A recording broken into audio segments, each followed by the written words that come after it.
शंकर पर जल चढ़ाने का जो भाव वर्णित किया जाता है कि हम शंकर को मंदिर में जाकर जल चढ़ाते हैं तो खड़े खड़े चढ़ाएं कि बैठकर चढ़ाएं। बहुत ध्यान देना साहब। शंकर में मंदिर में जाकर हम भगवान शंकर को जल चढ़ाएं तो खड़े होकर चढ़ाएं कि बैठकर चढ़ाएं। अब दो तरह का शिवलिंग है मंदिरों में, दो तरह का शिवलिंग का निर्माण होता है, ठीक है। एक विष्णु शिवलिंग, एक शक्ति पार्वती शिवलिंग।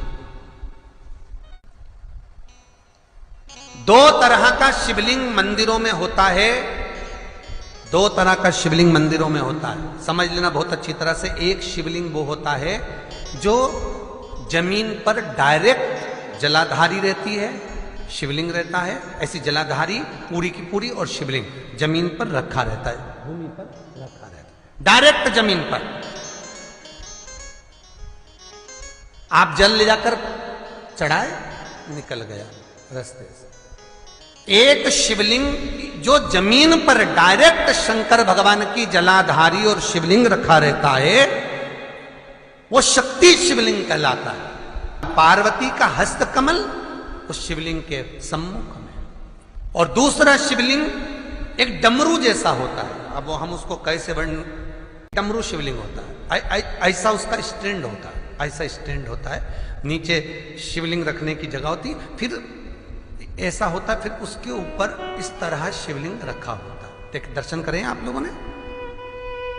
अब फिर इसके ऊपर शंकर भगवान का शिवलिंग रखा होता है, ठीक है। इस तरह का जो शिवलिंग होता है, एक डायरेक्ट नीचे रखा हुआ शिवलिंग, और एक भगवान जो नीचे डमरू जैसी आकृति होती है, इस पे जो डमरू जैसा जो भाग बना होता है, ये भगवान विष्णु का हस्तकमल है, और ऊपर का जो भाग है वो भगवान ब्रह्मा का हस्तकमल है। इसको विष्णु शिवलिंग कहते हैं।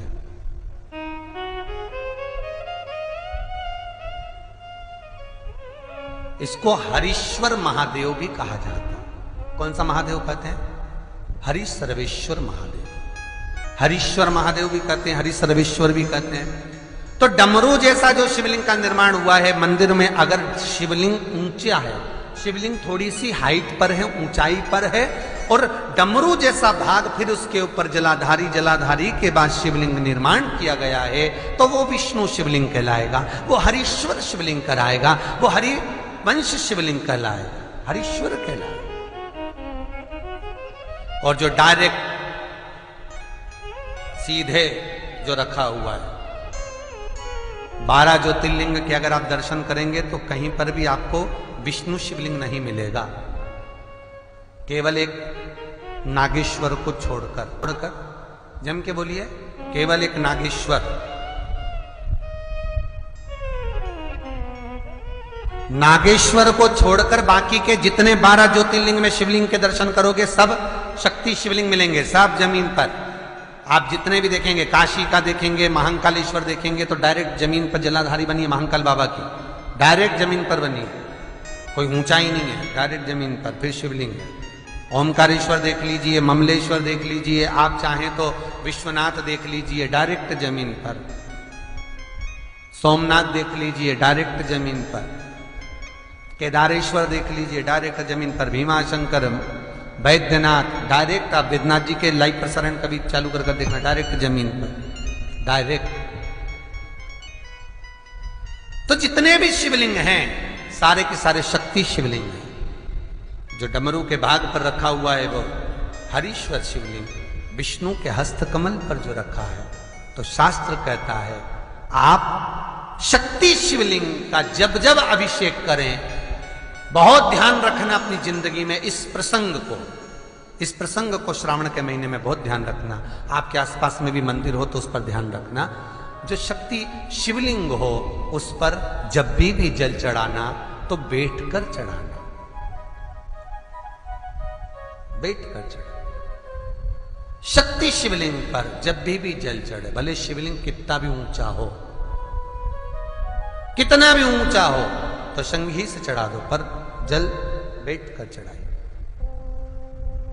भले शिवलिंग ऊपर है, पूरा तरह से हाथ नहीं पहुंचा, जैसे सोमनाथ जी में अब शिवलिंग कितना बड़ा है, महाकालेश्वर का शिवलिंग कितना बड़ा है, तो उसको तो बैठकर स्नान नहीं करा सकते। भले शिवलिंग कितना भी ऊंचा हो, पर अगर भूमि टच है, शिवलिंग अगर भूमि टच है, शक्ति शिवलिंग है, तो भले आधा शिवलिंग नहाए, आधे पर पानी जाए, पर बैठकर ही स्नान कराया जाता है। और महाराज यदि हरीश्वर शिवलिंग है, अर्थात भगवान विष्णु के हस्त कमल पर, ब्रह्मा के हस्त कमल पर यदि शिवलिंग है, तो वो शिवलिंग का जब भी स्नान कराएंगे, अभिषेक कराएंगे, पूजन कराएंगे, तो खड़े होकर ही करना है। और खड़े होने का भी तरीका होता है, दोनों चरण बराबर में रखकर कभी भी शंकर भगवान के शिवलिंग का स्नान नहीं कराया जाता। दोनों चरण बराबर रखकर, अगर हरीश्वर शिवलिंग है, किसी मंदिर में शंकर को जल चढ़ाने के लिए आप गए हो और शंकर को जल चढ़ा रहे हो, तो हरीश्वर अगर शिवलिंग है तो दोनों पांव बराबर रखकर नहीं, एक सीधा चरण थोड़ा सा आगे रखिए और उल्टा चरण थोड़ा सा पीछे रखकर भगवान शंकर का जलाभिषेक करने पर लक्ष्मी जैसे अपने चरण रहते हैं, भगवान शंकर उसी तरह से लक्ष्मी को दौड़ाते हुए अपने घर में प्रवेश कराते हैं। लक्ष्मी भागती हुई, अगर जो पुष्टि मार्ग से जुड़े होंगे, जो भगवान ठाकुर जी की सेवा करते हैं, पुष्टि मार्ग से जुड़े हों, श्रीमद वल्लभाचार्य जी से, वल्लभ कुल बालकों से जिनका ब्रह्म संबंध हुआ है, ऐसे अगर जीव हैं, वैष्णव जीव हैं, तो वो दर्शन करते होंगे ठाकुर जी, यमुना जी और महाप्रभु जी का। तो कैसा दर्शन करेंगे? श्रीनाथ जी का दर्शन करेंगे तो दोनों पांव श्री जी बाबा के, मेरे ठाकुर जी के बराबर पर है, नाथ द्वारा वाले श्री जी बाबा के, गोवर्धन नाथ जी के दोनों पांव चरण बराबर। श्रीमद वल्लभाचार्य जी का दर्शन करेंगे तो दोनों चरण बराबर के फोटो में मिलेंगे। पर यमुना जी का अगर आप दर्शन करेंगे, पटरानी यमुना जी का जब दर्शन करेंगे, तो यमुना जी का चित्र का दर्शन करेंगे, तो यमुना हमेशा एक पांव यमुना जी का आगे मिलता है। क्यों? जो वैष्णव ठाकुर का दर्शन करे, श्रीमद वल्लभाचार्य जी के अनुसार भगवत चर्चा करे, उसके यहां यमुना भक्ति निरंतर प्रवेश करती जाए, इसलिए भागता हुआ चरण, दौड़ता।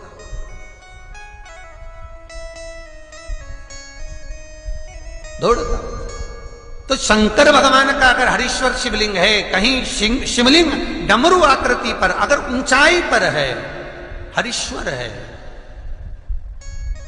तो फिर जल खड़े होकर चढ़ाए, चरण आगे पीछे। बहुत ध्यान देना महाराज। हरीश्वर शिवलिंग का वर्णन किया महाराज, बहुत सुंदर बात कही है, बहुत ध्यान से सुनिएगा। शक्ति शिवलिंग के ऊपर जो जलाधारी लगती है, शक्ति शिवलिंग के ऊपर जो जलाधारी लगती है, वो 5 मिनट, 10 मिनट, आधा घंटा रखकर 24 घंटे के लिए हटा सकते हो। शक्ति शिवलिंग के ऊपर जो जलाधारी लगती है, वो 15-20 मिनट रखकर, आधा घंटा रखकर आप हटा सकते हो। पर हरीश्वर शिवलिंग के ऊपर भगवान विष्णु के हस्त कमल पर जो शिवलिंग का निर्माण आपको भी वर्णन किया, अगर वो शिवलिंग है तो उस पर जलाधारी अगर लगी है, तो कम से कम 5 घंटा, 8 घंटा तो जलाधारी को रखना पड़ेगा ही। बहुत ध्यान दीजिए महाराज। शंकर जी की प्राण प्रतिष्ठा करते समय, शंकर जी की स्थापना करते समय, शंकर जी को प्राण प्रतिष्ठित करते समय एक एक चीज का ध्यान करना पड़ता है कि हमें कैसा शिवलिंग रखना है, कौन सा शिवलिंग रखना है, कैसे स्थापना करना है, किस भाव का होना चाहिए। शंकर के मंदिर में शंकर जी विराजे हैं तो गणेश जी, कार्तिकेय और पार्वती की मुद्रा कैसी होना चाहिए, गणेश जी कौन सी सूंड का होना चाहिए। जब शंकर के मंदिर में हम आराधना कर रहे हैं तो गणेश जी की सूंड किस ओर होना चाहिए, पार्वती की मुद्रा कौन सी होना चाहिए, षडानंद कार्तिकेय की दृष्टि कहां होना चाहिए, ये शंकर जी की प्राण प्रतिष्ठा में देखा जाता है। केवल मूर्ति वाले ने बाजार में मूर्ति बनाकर बेच दी और तुम गए हमें शंकर जी का परिवार दे दो, हमारे मंदिर है छोटा सा, मैं वहां प्रतिष्ठा करना है। तुम बाजार में गए और शंकर जी का परिवार लेकर आ गए, शंकर जी लिया, कार्तिकेय लिया, पार्वती जी लिया, गणेश जी लिया और स्थापना करवा दी पंडित जी से। और बाद में बोली हमको थोड़ी कष्ट हो रहा है, हमको थोड़ी तकलीफ हो रही है, कहीं ये हम जब से लाए इससे तो नहीं हो रही, कहीं इससे तो नहीं। नहीं, गलती तुम्हारी है। तुम तो बस गई और लेकर आ गई। यहां तक शिव महापुराण की कथा कहती है कि तुम्हारे घर की मूर्ति जितनी पुरानी होती है उतना सुख देती है। आपको पहले भी कथा में कहा, दिया और मूर्त पुरानी होगी चलेगी।